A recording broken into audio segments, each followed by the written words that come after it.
Hey guys, this is Alex Pierce from LightsailVR.com.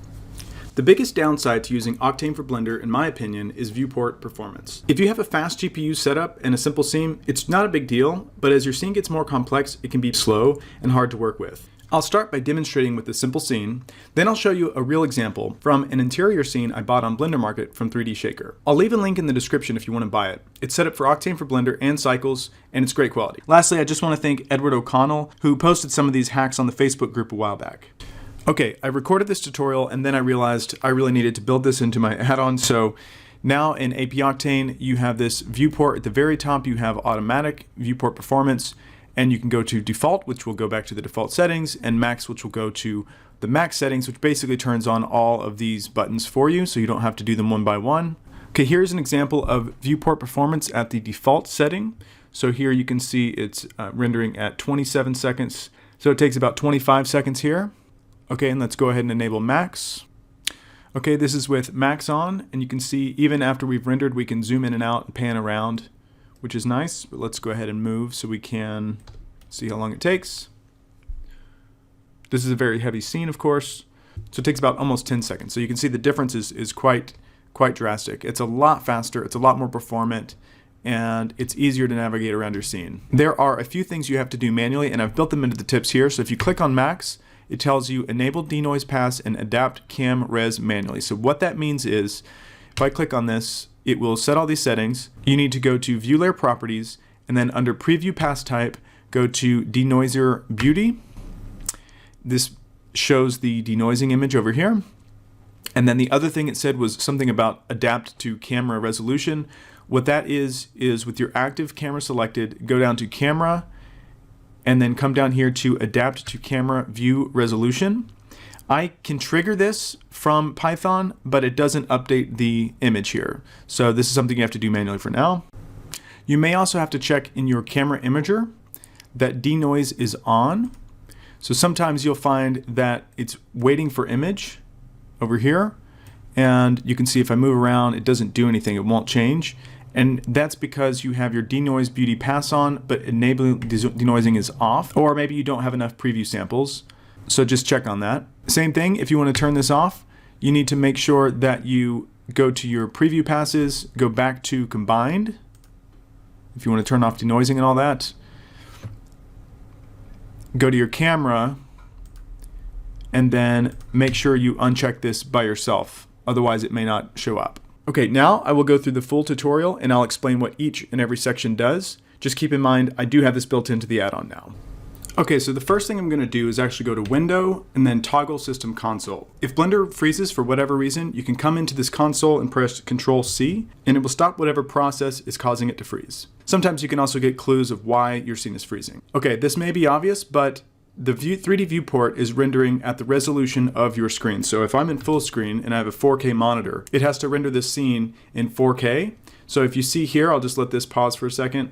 It's going to take 5 seconds for it to render on 4K on this particular screen. If I come out of full screen, instead of 5 seconds, it takes half a second. So, depending on your setup and your scene, this is one thing you could do, is you could just have this tiny viewport and it'll render a lot faster just because it's having to at less resolution. You could also change your monitor to be, instead of showing 4K, you could change it to say 2K or 1K. Then you don't have to necessarily worry about being in full screen. Instead of being 4K, it'll just render 1K, so it'll render a lot faster. The next tip is, if you go over here to Render Properties, and you click on Search and search for Sub, and then scroll to the bottom, you'll see Subsample Mode. This is different than AI Upsampler, which we will talk about in a little bit. So with this off, which is the default, no subsampling, if I move around my viewport, it's very choppy. You can see it skips around. If I enable this, and I'll just go to 4x4 for now, you can see as I move, it's fluid. Even though you see the sub-pixels, you see the big pixels. If I go in close, you can see them even better. But it's a lot smoother. So you could set that to 2x2. For me, I always set it to 4x4. Because it just makes the viewport smoother when you're working with it. Okay, I'm going to turn off subsampling for now, just so we can see the effects from the other ones. So the other one is AI Upsampling, just again, not to be confused with subsampling. If you go to the Octane Camera Imager, and you go down to AI Upsampler, by default it's turned off and there's no upsampling. So this is what it's like without upsampling. And then if you turn this on to 2, you can see it's a little bit more responsive. And then if you go up to 4, it's even more responsive. But you want to be careful with this. At 4:4, you can see it's not sharp at all. This is without. So you can see with no AI upsampling, it looks crisp. And with 4:4, it's pretty bad. So I think basically what it's doing is it's cutting your resolution in half or in fourth, and then using AI to upsample the image. So the result, so this example, for instance, the result in time is a big difference. 3 minutes and 50 seconds versus 13 and 44. But I think you would need to be really careful with it, and you would want to look at your own project if you were going to actually render with AI upsampling turned on. So if you just use it for the viewport, I think that's a smart idea, especially depending on your hardware and everything else. I basically never go to 4:4. Denoising is something else that's going to help viewport performance. To turn that on, go over to Octane tab, camera imager, make sure this is checked and override is checked. Go down to enable denoising. Your minimum denoise samples, you can set this to whatever you want. I like to set it to 1 just because I don't want to accidentally forget to set it, and sometimes I do set my preview samples really low. So you'll have to find a number that works for you. I usually just start at 20, because 20 is usually enough that it looks okay, and not too much that it takes too long. So, okay, this next tip is really important, especially as your scenes get really complex. I'm going to drag a window over, so I have 2 3D viewports. I'm going to go into camera mode in both of these, and then if you need to make sure that camera to view is turned on for you. I actually use my own add-on where I can navigate with WASD, so I can navigate sort of like a game. So it's a little bit different for me, but you need to have that button checked. You're going to use solid mode or even wireframe mode to move around, and you'll be able to use your other screen to do the actual rendering. And then here is the trick. So with the camera selected, I'm going to go ahead and select my camera. You can go down to the camera options down here, search for adapt, and then you see this button. This is under the camera tab, adapt to camera view resolution. So if we turn this on, okay, if you notice that it changes your field of view, so for instance, when I turn this on, it changes the camera altogether. That's because this method does not work with render region on. So if you do Control B to do a render region, right, and you do it for your camera especially, it's not going to work. So you have to do Control Alt B to clear the render region. Now it's still only going to render in the camera view, but you need to, that's something to be aware of. You can't use render region. So the other way to turn that off is under the scene tab. You can turn off render region here. So now you have adapt view to camera resolution on. So you can see now actually I can zoom in and zoom out and it doesn't re-render. Do you see that? If we have it turned off and I zoom in or zoom out, it changes, it has to re-render every time I do that. Have this turned on under our scene properties. This is the hack that I found. So let's say this is the end resolution that I want it to be. If I just do 25%, it actually doesn't change it in the viewport. So we got to keep this at 100. So you basically reverse it. So you say, okay, this is my end result. I want the viewport to be a quarter of the resolution. So what I'm going to do is I'm going to type on here, divide by 4, and now this is going to render at a quarter of the resolution, and what we need to do here is put 400. So if we press render, it will render at 3840 by whatever, 2160 or whatever it was, but right now it's going to render, in here it's going to render a much smaller resolution. So it's going to make working in our viewport so much easier, and I'm going to show you an example here. So if we just move forward here, let's just move here, and let's see, it takes 2.6 seconds to render that. And then if we go back here, so we'll do 960 times 4 times 4, it's going to take a lot longer. So at full resolution, it took 48 seconds to render the same frame. So yeah, 50 seconds versus 2 seconds.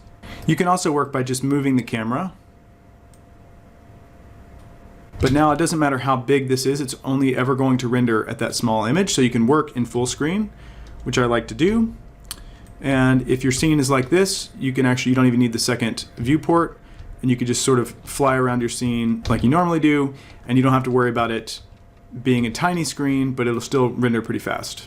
Okay, so now let's look at a real example. And also it's pretty complex. So you can see here there's over 100 images, there's over 100 materials, there's over 100 meshes. You can also see up here there are almost 10 million triangles. If you are on a slower GPU, you will definitely have to turn on out of core. So I can, if I'm flying through here, now you can see on the left, my GPU is having a hard time keeping up. So earlier with the monkey, it was fine. I could just zoom around the scene through just the camera view.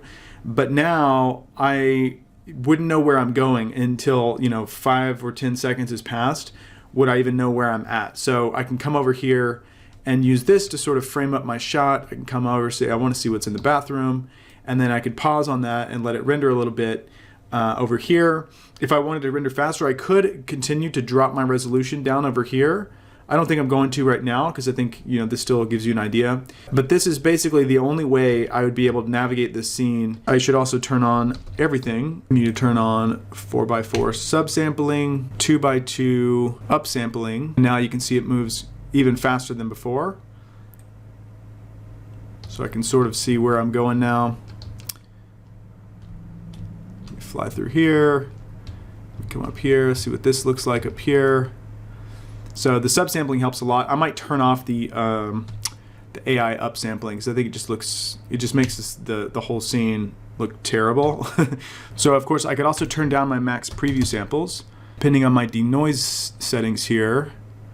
Yeah, I have it set to 1, so it'll denoise the scene and I can get a faster preview there. It only takes 4 seconds for me to get that. One of the coolest features of Octane is to have real-time color correction through the camera imager. When I'm in cycles and I don't have this, I find myself really missing it because it really helps to be able to just in real time sort of change the look of your shot. And all these settings I have here, it just works so well. I love the response types as well because you can get different film stock looks just based on actual film, which is really neat. And then yeah, if you've set this up correctly, when you go to render, it'll render at full resolution. Because remember we put 400% here. So let's go ahead and test that now. All right, this is how the final render turned out. Okay, that's it for this video. Hopefully it was helpful. Let me know if you have any questions, any comments. If you have any other tips or tricks, make sure to subscribe and I'll see you in the next video.